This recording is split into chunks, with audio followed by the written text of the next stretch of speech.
우리는 한 번도 동의한 적이 없습니다. 태어나겠습니까? 라는 질문을 받은 기억이 없습니다. 어느 집에서 태어날지, 어떤 부모에게서 태어날지, 얼마나 가난한 골목에서 첫 울음을 터뜨릴지, 그 모든 것을 내가 서명하고 시작한 적은 없습니다. 그런데도 이상하게 인생은 이미 시작되어 있습니다. 누가 밀어넣은 것도 아닌데 어느 날 정신을 차리고 보면 우리는 살아있고 누군가의 아들이고 딸이며 누군가의 집에 기대어 숨쉬고 있고 이미 만들어진 세계의 법칙 안에 던져져 있습니다. 9살 인생은 바로 그 잔인할 만큼 정직한 진실에서 출발합니다. 인간은 자기 삶의 첫 문장을 직접 쓰지 못한다는 사실.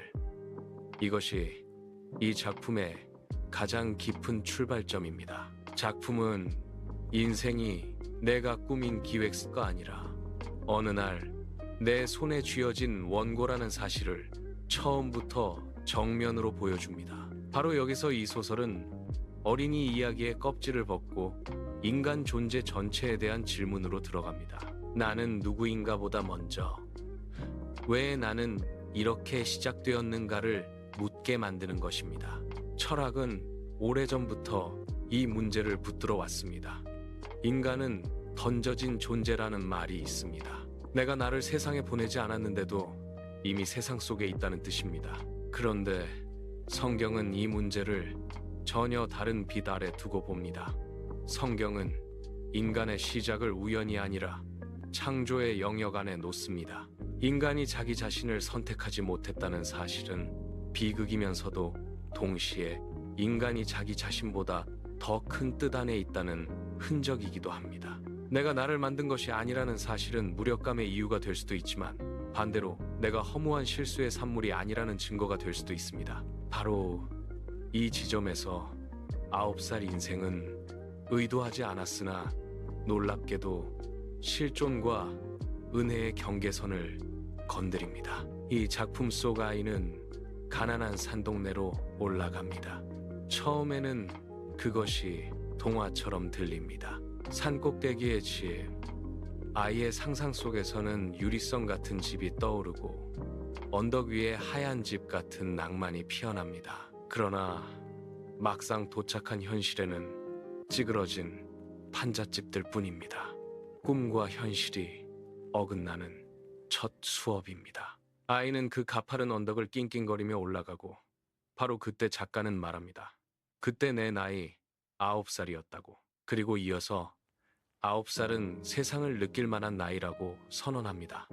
이 문장은 짧지만 그 안에는 인생 전체가 들어 있습니다. 9살은 아직 세상을 바꿀 힘은 없지만 세상이 무엇인지 느끼기 시작하는 나이입니다. 상처가 상처인 줄 알고 모욕이 모욕인 줄 알고 가난이 단순한 형편이 아니라 마음을 건드리는 현실이라는 것을 알기 시작하는 나이입니다. 세상을 느낀다는 것은 행복을 느끼는 것만이 아닙니다. 오히려 대개는 먼저 아픔을 느끼는 것입니다. 가난은 배고픔보다 먼저 수치심으로 다가옵니다. 남의 집에 얹혀 사는 삶은 잠자리의 불편함보다 먼저 마음의 비좁음으로 찾아옵니다. 내 것과 내 것이 아닌 것의 차이는 장난감 하나의 문제가 아니라 존엄의 문제가 됩니다. 그래서 아이는 빈 토끼장을 보며 그 낡은 흉가 같은 집에서도 희망을 봅니다. 왜냐하면 그 집이 비록 초라해도 우리 집이기 때문입니다. 그 한마디가 얼마나 큰 울림을 가집니까? 그동안 그에게 집은 비를 피하는 장소일 수는 있어도 완전히 자기 것인 세계는 아니었습니다. 그런데 산꼭대기의 흉가 같은 집 하나가 드디어 그에게 말해줍니다. 이제는 누구의 눈치도 덜 보고 살아도 되는 곳이 생겼다고. 인간은 대단한 궁전이 아니라 자기라고 말할 수 있는 한 칸의 자리를 갈망하는 존재입니다. 그러나 인생은 그렇게 쉽게 따뜻해지지 않습니다. 산동네는 아이에게 또 하나의 가혹한 진실을 가르칩니다. 세상은 선하게 나뉘지 않는다는 것입니다. 아이들 세계에도 권력은 있고 별명은 칼이 되며 조롱은 폭력이 됩니다. 거기서 나오는 대표적인 말이 바로 야도입니다. 먼저 외친 사람이 주인이 되고 먼저 손도장 찍은 사람이 권리를 갖는다는 아이들 세계의 우스운 놀이말 같지만 사실은 소유권의 본질을 압축해 놓은 단어입니다. 작품은 이 야도를 단순한 유년의 장난으로 두지 않습니다. 그것은 기득권의 선언이며 소유권의 선포가 되고 먼저 외친 자의 권리가 어떻게 자연스럽게 정당화되는지를 보여줍니다. 얼마나 무섭습니까? 세상은 생각보다 자주 진실보다 선점을 사랑합니다. 정의보다 먼저 차지한 손을 합법으로 만들어줍니다. 인간 사회의 수많은 불평등은 어쩌면 거창한 이론이 아니라 거대한 야도의 역사인지도 모릅니다. 성경은 이 대목에서 인간의 타락을 설명합니다. 죄는 단순히 나쁜 행동 몇 가지가 아닙니다. 죄는 내가 하나님이 아니면서 하나님 노릇을 하려는 마음입니다. 먼저 차지한 자가 절대권을 주장하고 가진 자가 없는 자를 보며 그것이 당연하다고 믿는 순간 인간은 이미 창조주가 맡기신 질서를 망가뜨리고 있는 것입니다. 나봇의 포도원을 빼앗으려는 아합의 마음도 결국은 같은 구조였습니다. 내가 가지면 내 것이라는 욕망, 내가 원하면 정당하다는 착각. 9살 인생은 아이들의 언어 속에 숨어있는 이 거대한 타락의 그림자를 조용히 드러냅니다. 그러나 이 작품이 위대한 까닭은 세상을 비판만 하지 않기 때문입니다. 그 어두운 산동네 안에도 빛이 있습니다. 그 빛은 화려하지 않습니다. 오히려 더 가난하고 더 초라한 모습으로 옵니다. 어머니의 손길, 아버지의 지혜, 누군가를 불쌍히 여기는 마음, 잘못을 알고 사과하라는 가르침, 이런 것들입니다. 특히 어머니의 말은 오래 남습니다. 가난하다고 해서 모두 불쌍한 것은 아니야. 가난한 것은 그냥 가난한 거야. 가장 불쌍한 사람은 스스로를 불쌍하다고 생각하는 사람이야. 그리고 이어지는 말. 어떤 사람도 진짜 불쌍하지는 않아. 단지 불쌍하게 보일 뿐이지. 이 통찰은 소설 전체를 뚫고 가는 인간 이해의 축입니다. 가난을 미화하자는 말이 아닙니다. 가난이 괜찮다는 말도 아닙니다. 그러나 인간의 존엄은 재산의 양으로 결정되지 않는다는 것. 비참의 끝에서도 인간은 여전히 인간이라는 것. 이 사실을 어머니는 누구보다 먼저 알고 있었습니다. 이 말은 성경적입니다. 성경은 인간의 가치를 소유에서 찾지 않습니다. 하나님의 형상에서 찾습니다. 인간은 가진 것이 없어도 하나님의 형상이며 실패해도 하나님의 형상이고 세상 눈에 초라해 보여도 하나님의 형상입니다. 그래서 성경은 가난한 자를 멸시하지 말라고 하고 약한 자를 업신여기지 말라고 하며 외모로 판단하지 말라고 합니다. 9살 인생의 어머니는 교리 문답을 읊지 않지만 삶으로 그것을 말합니다. 사람은 불쌍해 보일 수는 있어도 쉽게 연민의 대상으로 축소되어서는 안 된다고. 인간은 도움받을 수 있으나 함부로 낮추어 볼 수 있는 존재는 아니라고. 그렇기에 이 작품 속에서 아버지의 존재도 중요합니다. 아버지는 단순히 힘센 가장이 아닙니다. 그는 거칠고 투박하지만 삶의 비애를 어떻게 견디는지를 몸으로 보여주는 인물입니다. 남의 집 강아지를 자기 아들의 것으로 지켜주는 방식, 풍뎅이 영감 같은 악당을 무식하게 때려 눕히지 않고 더 깊이 이해한 뒤 더 교활하게 제압하는 방식, 누군가를 지키기 위해 자신만의 지혜를 쓰는 방식은 모두 인생의 한 교훈이 됩니다. 작품은 아버지의 입을 통해 거의 전략가 같은 한 문장을 남깁니다. 악당과 싸우게 되면 그 악당보다 더 교활해져야 한다고. 그러려면 먼저 그를 깊이 이해해야 한다고. 물론 이것을 그대로 도덕 명제로 받아들일 수는 없습니다. 그러나 인생이 순진함만으로 버텨지는 곳이 아니라는 사실, 선의만으로는 악을 막기 어려운 세계라는 사실을 보여주는 데에는 대단히 날카로운 문장입니다. 성경도 악을 분별하라고 하지 무방비로 당하라고 말하지 않습니다. 뱀같이 지혜롭고 비둘기같이 순결하라는 말씀은 순결과 지혜가 동시에 필요하다는 뜻입니다. 작품 속 산동네는 인간 군상의 박물관 같습니다. 토굴할매, 기종이, 우림이, 윤희 누나, 골방 철학자, 풍뎅이 영감, 이들은 모두 어린 주인공이 세상을 배우는 교과서가 됩니다. 토굴할매는 비참해 보이는 삶이 무엇인지 보여주지만 동시에 남의 비참함을 거울 삼아 자기 행복을 확인하려는 인간의 잔인함도 비춰줍니다. 기종이는 거짓말쟁이처럼 보이지만 실은 가장 상상력이 풍부한 아이이며 세상을 자기식의 비유와 전쟁놀이 언어로 해석하는 철학자입니다. 윤희 누나는 아이 안에 숨어있는 이야기꾼의 재능을 가장 먼저 알아보며 그에게 넌 이담의 소설가가 되라고 말합니다. 그리고 골방 철학자는 이 작품의 가장 아픈 그림자입니다. 골방 철학자는 단지 한 실패한 청년이 아닙니다. 그는 욕망이 현실과 화해하지 못할 때 인간이 어떻게 무너지는지를 보여주는 상징입니다. 작품은 아주 직접적으로 말합니다. 현실과 조화를 이루지 못한 욕망은 마음속에서 썩고 응어리지고 말라 비틀어져 오만과 착각과 몽상과 허영과 냉소와 슬픔과 절망과 우울과 우월감과 열등감이 되어버린다고, 그리고 그 끝에는 죽음도 있다고. 이어지는 문장은 더 처절합니다. 골방은 삶을 푹푹 썩게 만드는 무덤이며 상상은 자유지만 자유는 상상이 아니라고 말합니다. 그리고 결국 골방 철학자는 숲속에서 목을 맨 시체로 발견됩니다. 이보다 더 냉정한 경고가 어디 있겠습니까? 이 대목은 오늘 우리 시대에도 너무 정확합니다. 사람은 자기 마음 속에 골방을 짓습니다.